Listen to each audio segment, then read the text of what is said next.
وعلیکم السلام. کیا نام ہے بھائی آپ کا؟ شہروز. شہروز. کیا کرتے ہیں؟ میں اسٹڈی کرتا ہوں, اسٹوڈنٹ ہوں. کیا پڑھ رہے ہیں؟ میں اسکول میں پڑھتا ہوں. اچھا اسکول میں پڑھ رہے ہیں. اچھا آپ سے کچھ اسلامی سوالات کریں گے تو ان کا جواب دیں گے. چلیں پوچھ لیں. اچھا آپ یہ بتائیں گے کہ سب سے پہلے آپ صلی اللہ علیہ وسلم کے اوپر کس صحابی نے اسلام قبول کیا تھا؟ کون سے صحابی تھے جو سب سے پہلے مردوں میں بڑوں میں جو مسلمان ہوئے تھے؟ یوں آسان لفظوں میں گریوں کے. حضرت آدم علیہ السلام. نہیں, وہ تو نبی تھے نا.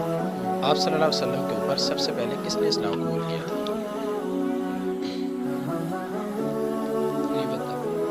حضرت ابوبکر صدیق رضی اللہ تعالیٰ. ابوبکر صدیق. جی, حضرت ابوبکر صدیق رضی اللہ تعالیٰ عنہ یہ وہ صحابی تھے جنہوں نے سب سے پہلے رسول اللہ صلی اللہ علیہ وسلم کے اوپر اسلام قبول کیا تھا. اچھا یہ بتائیں گے کہ آپ صلی اللہ علیہ وسلم کا سب سے پہلے نکاح کس عورت کے ساتھ ہوا تھا؟ آپ صلی اللہ علیہ وسلم کی شادی سب سے پہلے کس خاتون کے ساتھ ہوئی تھی؟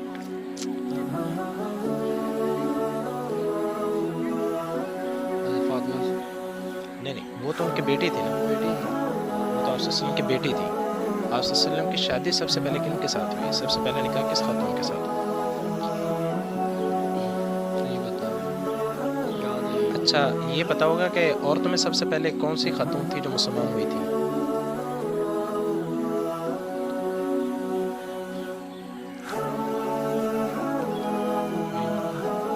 دیکھیں ہم مسلمان ہیں, ہمیں اتنا تو کم از کم نالج رکھنا چاہیے اپنے اسلام کے بارے میں, اپنے نبی کے بارے میں کہ سب سے پہلے. اچھا سب سے پہلے آپ صلی اللہ علیہ وسلم کے اوپر اسلام قبول کرنے والی جو خاتون تھی وہ حضرت خدیجۃ الکبریٰ رضی اللہ تعالیٰ. نام تو سنا ہوگا نا, حضرت خدیجہ رضی اللہ, اور انہی کے ساتھ آپ صلی اللہ علیہ وسلم کی سب سے پہلی شادی ہوئی تھی. اچھا 4 صحابہ کرام کے نام بتائیں گے آپ, کوئی سے 4 صحابہ کرام کے نام.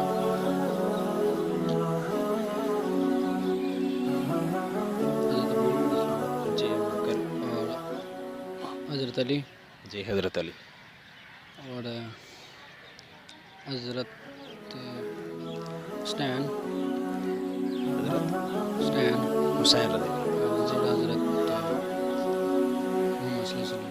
نہیں وہ تو نبی تھے نا خود. آپ صلی اللہ علیہ وسلم کے صحابہ کرام جو تھے جنہوں نے آپ صلی اللہ علیہ وسلم کے ہاتھ پر اسلام قبول کیا ہے 4. نہیں, آدم تو ہمارے سب سے پہلے پیغمبر ہے نا. 4 صحابہ, 3 آپ نے بتا دیے, کوئی ایک اور صحابہ میں سے ایک اور صحابی کا نام. حضرت زید. یہ بھی ٹھیک ہے, حضرت زید. اچھا غسل کے فرائض کا پتہ, غسل کے اندر کتنی چیزیں فرض ہیں؟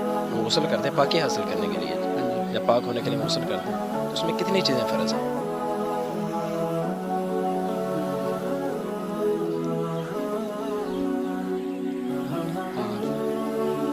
نہیں 5 نہیں, اس سے کم ہے. چلیے آپ کو اتنا بتا دیں, اس سے کم ہے تو کتنی اور کون سی ہیں وہ بتا دیں.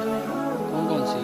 ہاں کون کون سی چیزیں غسل میں کرنا فرض ہے کہ جن کے بغیر غسل پاکی حاصل نہیں ہوتی؟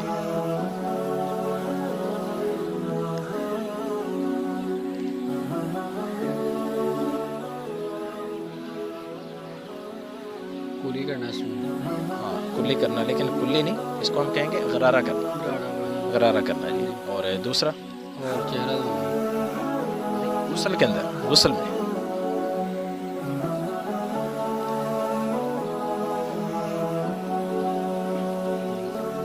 دیکھیں محسوس کر رہے ہیں کہ ہمیں یہ چیزیں سیکھنی چاہیے. ہم مسلمان ہیں, مسلمانوں کے گھر میں پیدا ہوئے ہیں, آپ صلی اللہ علیہ وسلم پر اسلام قبول کیا, نمازیں پڑھتے ہیں, تو یہ چیزیں تو ہمارے لیے ضروری ہیں نا. کیا خیال ہے؟ ہمیں فکر ہو رہی ہے نا کہ یہ چیزیں سیکھنی چاہیے ہمیں. کیا خیال ہے, کوشش بھی کریں سیکھنے کی. اچھا غسل میں 3 چیزیں فرض ہیں. ایک غرارہ کرنا, نمبر 2 ناک کی کچی ہڈی تک پانی پہنچانا جسم میں, اور تیسرا ہے کہ پورے جسم کو ایسے طریقے سے دھویا جائے کہ ایک بال کے برابر بھی جسم کا حصہ خشک نہ رہ جائے. ایسے طریقے سے ہم غسل جب کریں گے تو ہمیں پاکی حاصل ہوگی, ورنہ اگر یہ چیزیں رہ گئی تو ہمارا غسل نہیں ہوگا. تو سیکھنے کی کوشش کریں گے نا.